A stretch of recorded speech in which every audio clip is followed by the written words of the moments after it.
ओम शांति। आज 22 सितंबर 2021 है और आज के बाबा के साकार रूप से चले हुए मधुर महावाक्यों को स्पष्ट करेंगी आदरणीय आशा दीदी। ओम शांति दीदी। बाबा ने कहा, मीठे बच्चे, इस बेहद के ड्रामा में हीरो हीरोइन का पार्ट तुम्हारा है, बाप का नहीं। बाप के पास सिर्फ पतितों को पावन बनाने का हुनर है। बाबा अपना रोल बताते हैं कि सृष्टि ड्रामा का मैं रचयिता हूँ, डायरेक्टर हूँ, प्रोड्यूसर हूँ, लेकिन मैं इसमें एक्टर नहीं हूँ। हीरो हीरोइन का पार्ट आपका है, वो मेरा नहीं है। मेरा रोल केवल पतित आत्माओं को पावन बनाने का है, जो मैं थोड़े से समय के लिए एंड में अपीयर होता हूँ और हीरोइक काम करके मैं वापस चला जाता हूँ और तुमको भी ले जाता हूँ, साथ साथ ड्रामा को ही ख़त्म कर देता हूँ वहाँ पर। प्रश्न है, ब्रह्मा के चित्र को देख जो प्रश्न उठाते हैं उन्हें कौन सा राज समझाना है? उन्हें समझाओ कि ये आदि सो अंत वाली आत्मा है। जो फर्स्ट प्रिंस श्री कृष्ण हैं, उनके ही लास्ट जन्म में बाप आते हैं। ये पतित तन है, इन्हें ही पावन बनना है। ये कोई भगवान नहीं है, भगवान तो एवर प्योर है, उसने इनके तन का आधार लिया है। लोग ब्रह्मा का चित्र देख करके परेशान होते थे कि आपने अपने बाबा को ब्रह्मा बना दिया, ब्रह्मा कहते हो। तब बाबा कहते उनको एक्सप्लेन करो कि ये कैसे है। आदि सो अंत वाली आत्मा, इतनी श्रेष्ठ आत्मा आकर के अभी तो तमो प्रधान बनी है, अब फिर से शिव बाबा इसके तन को अडॉप्ट करके इसको पावन बनाते हैं। गीत है, मुखड़ा देख ले प्राणी। बाप ने बच्चों को समझाया है कि शांति के लिए कोई बाहर दर दर धक्का नहीं खाना है। जैसे हठ योगी सन्यासी समझते हैं, गृहस्थ व्यवहार में रहते शांति मिल नहीं सकती। शांति जंगल में मिलती है, परंतु बाप समझाते हैं शांति वहाँ भी नहीं मिल सकती।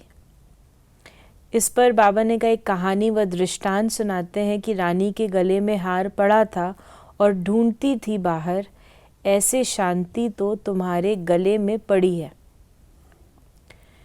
बाबा ने कहा, ये बाबा स्टोरी से सब लोग परिचित हैं कि रानी का 9 लखा हार गुम हो गया, ढूंढ रही थी, लेकिन गले में तो ऐसे हिरण है, हिरण की नाभि में कस्तूरी होती, दौड़ता भागता रहता है, कहाँ से खुशबू आ रही। तो अशांति हमारे गले का हार है, उसको केवल रियलाइज करना है।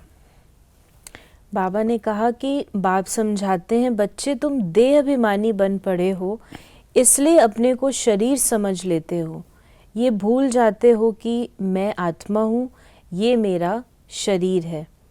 तो अपने को रियलाइज़ करना है। 84 जन्म भी आत्मा लेती है। अभी बाप ने समझाया है, जो ब्राह्मण बने हैं वही फिर देवता बनने वाले हैं। ऐसे भी नहीं कि सब 84 जन्म लेते हैं। कोई पहले आएगा, कोई 50-100 वर्ष बाद भी आते रहेंगे, कोई के 80, बाबा ने कहा 80 और 82, कोई के कितने जन्म होते हैं। मनुष्य तो 84 लाख जन्म कह देते हैं, इसमें भी सैटिस्फाई नहीं होते, फिर कह देते हैं कण कण में भगवान है। बाबा कहते देखो मेरी कितनी ग्लानि भरपूर रीत से करते हैं। अपने तो रखते हैं 80-82 जन्म और मेरे को कहते कण कण में, इतना बदतर। बाबा ने कहा कि नंबर 1 है श्री कृष्ण, भल वही फिर स्वयंवर के बाद नारायण बनते हैं, परंतु हिसाब तो बच्चों को करना है ना। पूरे 84 जन्म 5000 वर्ष श्री कृष्ण के ही कहेंगे। तो बाप बैठ समझाते हैं, मैं कल्प कल्प उसी तन में आता हूँ जिसका आदि से लेकर अंत तक का पाठ है। दूसरे कोई में आ नहीं सकता हूँ, हिसाब है ना। ब्रह्मा ही पहला नंबर ठहरा, मैं और कोई में आ कैसे सकता। तुमसे बहुत लोग पूछते हैं सिर्फ एक ही ब्रह्मा में क्यों आते हैं। बाबा ने कहा परंतु ये हिसाब है ना। फिर बाबा ने कहा कि ये भी ड्रामा में नूंद है, बनी बनाई बन रही, चिंता ताकी कीजिए, ये अभी की बात है। जो होनी है वो होती है, वो बदल नहीं सकती। आज जो कुछ होता है वो फिर 5000 वर्ष बाद होगा। बाबा ने समझाया भी था, कोई भी बात ऐसी देखो तो बोलो ये कोई नई बात नहीं, 5000 वर्ष पहले भी हुआ था। एकदम ऐसा लिख दो, फिर भल वो आकर पूछे, लिखने में कोई हर्जा नहीं है। बाबा ने कहा ये लड़ाई पहले लगी थी, नथिंग न्यू। महाभारत की लड़ाई 5000 वर्ष पहले भी हुई थी। शुरू से बाबा ड्रामा की बात को ले रहे हैं आज। तो बाबा कहते हैं ड्रामा जो है वो हूबहू रिपीट होता है। जो कुछ आज हम देख रहे हैं ये पहले भी हो चुका है। तो बनी बनाई बन रही, जो बनी हुई है वो पुनः शूट हो रही है। अब कुछ बन नहीं रहा है, नया तो कुछ आप कर नहीं रहे, इसलिए चिंता करने की आवश्यकता नहीं है। चिंता क्यों करते हैं? पिछले कल्प में भी आपने जीता था, अभी भी जीतेंगे। फिर बाबा ने कहा, बाप कहते हैं मैं मनुष्य सृष्टि का बीज रूप हूँ, इनको उल्टा झाड़ कहा जाता है। इस कल्प वृक्ष की आयु 5000 वर्ष है। स्वास्तिका में 4 भाग एक जैसे देखेंगे, युग भी इक्वल हैं, उसमें फर्क नहीं पड़ता। बाप समझाते हैं कि देखो दुनिया में क्या क्या होता रहता है। कोई मून पे जाते हैं, कोई आग पर, कोई पानी पर चलना सीखते हैं। ये सब है फालतू, इससे कोई फायदा नहीं। मनुष्य पावन बन मुक्ति जीवन मुक्ति में तो जा नहीं सकते, कुछ भी करें परंतु वापस घर जा नहीं सकते। बाबा कहते हैं वापस ले जाने का रास्ता मैं ही बताता हूँ, कोई अपने आप वापस लौट नहीं सकते हैं। आत्मा को अपना घर और बाप का घर भूल गया है। आत्मा अपने को ही भूल देह अभिमानी बन पड़ी है। अपना स्वरूप, अपना अस्तित्व सब कुछ भूल जाती है,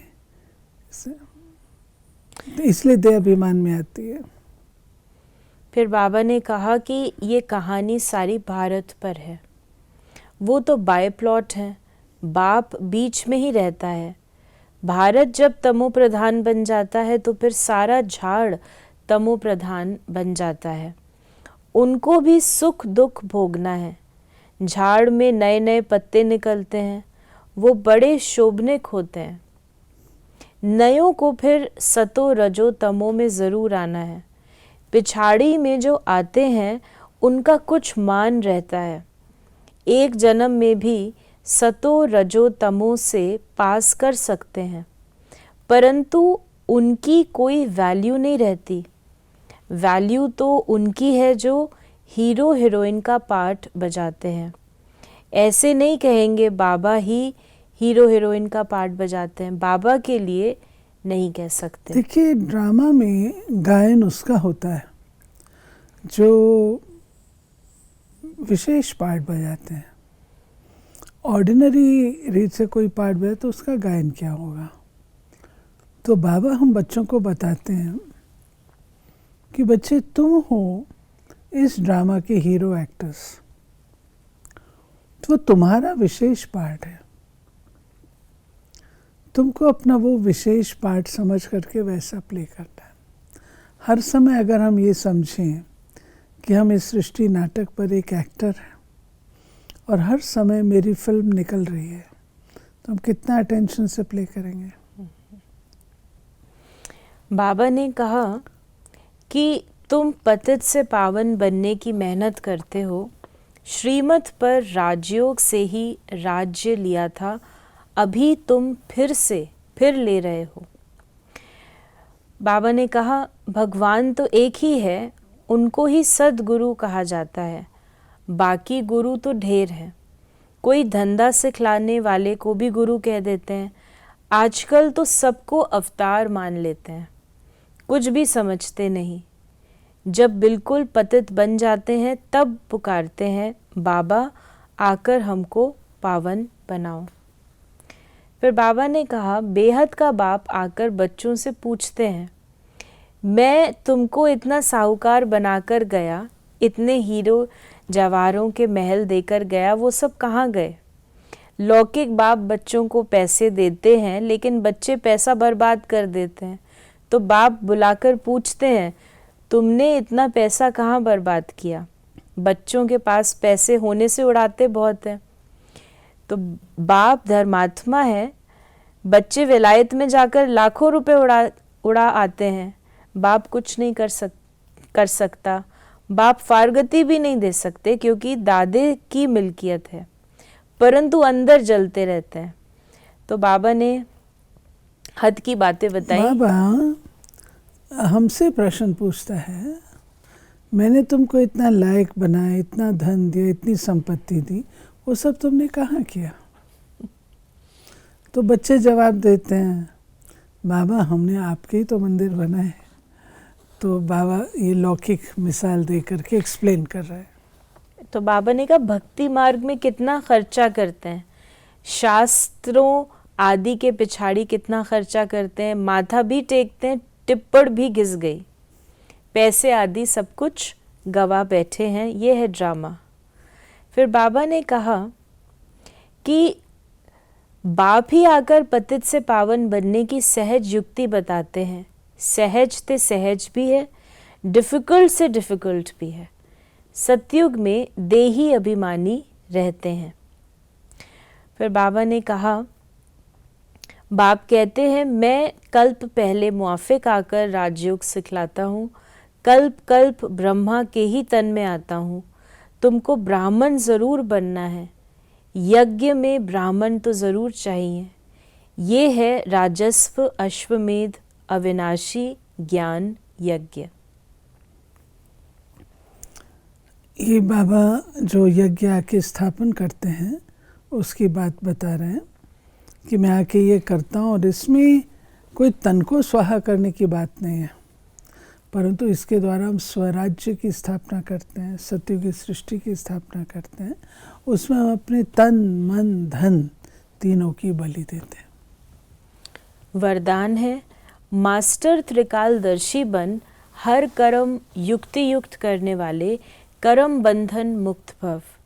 जो भी संकल्प बोल व कर्म करते हो वो मास्टर त्रिकालदर्शी बनकर करो तो कोई भी कर्म व्यर्थ व अनर्थ नहीं हो सकता।